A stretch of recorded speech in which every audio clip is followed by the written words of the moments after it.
Mga kapatid sa Islam, kami po ngayon ay nasa daan papunta ng libingan sa makbara natin sa Tacloban City upang ilibing yung isang kapatid natin na balik Islam na namayapa kahapon.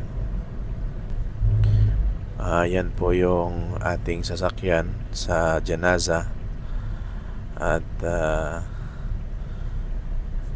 tayo po ngayon ay maglilibing sa ating kapatid na namayapa, si Brother Isa.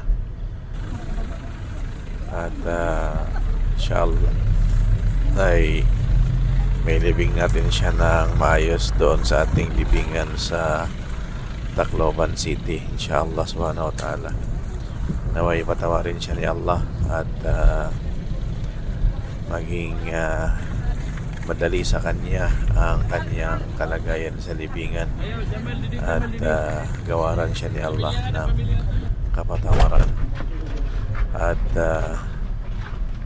papasukin siya sa paraiso ni Allah subhanahu wa ta'ala. Allahumma amin.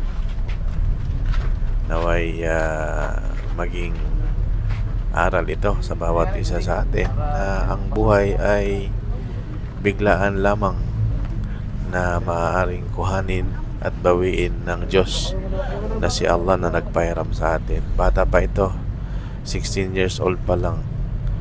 So naway patawarin siya ni Allah at papasukin sa Jannah. Allahumma amin.